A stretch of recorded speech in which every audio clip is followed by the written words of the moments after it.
যত কুলাঙ্গার, আমার বলতে দ্বিধা নেই, জিয়াউল হাসান, বেনজির, হারুনরা যত মায়ের বুক খালি করেছে, যতগুলো মানুষকে আজকে অন্তরের হাহাকার নিয়ে এই সংসদে আমাদের কথা বলতে হয়। ব্যারিস্টার আরমান এবং এই যে শফিকুল ইসলাম মাসুদকে দেখি, আমাকে ইলিয়াস আলী গুম হওয়ার পরে 4 দিনের মাথায় আমাকে গুম করা হয়েছিল।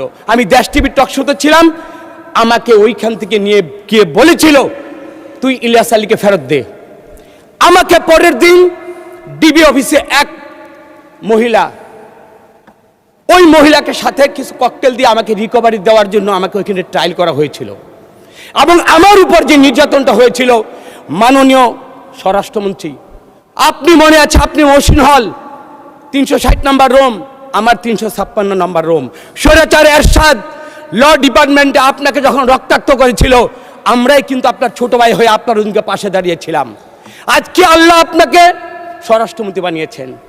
আপনার এই স্বরাষ্ট্রমন্ত্রিত্বের মধ্যে দিয়ে যত কুলাঙ্গার, আমার বলতে দ্বিধা নেই, জিয়াউল হাসান, বেনজির, হারুনরা যত মায়ের বুক খালি করেছে, যতগুলো মানুষকে আজকে অন্তরের হাহাকার নিয়ে এই সংসদে আমাদের কথা বলতে হয়, এই মানুষগুলোর বিচার ইনশাল্লাহ আপনার হাত দিয়ে হবে, কারণ আপনিও একজন মজলুম।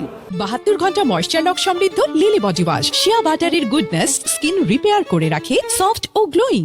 আপনারা যাকে শিলংয়ে পাঠিয়েছিলেন, এটা কোনো স্বাভাবিক প্রক্রিয়ার মধ্যে ছিল না। আমরা সবকিছু যদি স্বাভাবিকভাবে নেই তাহলে কিন্তু হবে না। মাননীয় স্পিকার, আপনার মাধ্যমে আরেকটি কথা আমি এখানে বলবো।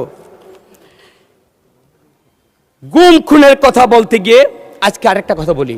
সবাই জানে তুলিত, মাননীয় ওই দিন রানা, আলামিন, রাসেল নামে জগন্নাথ বিশ্ববিদ্যালয়ের আরো 3টা ছেলে গুম হয়েছে। আমরা কিন্তু কোনোদিন এই নামগুলো জানি না। এই সুমনের সাথে আরো 6টা ছেলে গুম হয়েছে, আজও তাদের বাপ মা খুঁজে পায়নি। আমি মনে করি মাননীয় স্বরাষ্ট্রমন্ত্রী, আপনি সবগুলোকে বিচারের আওতায় এনে আপনি ইনশাআল্লাহ বাংলাদেশে আপনি একটা দৃষ্টান্ত স্থাপন করবেন।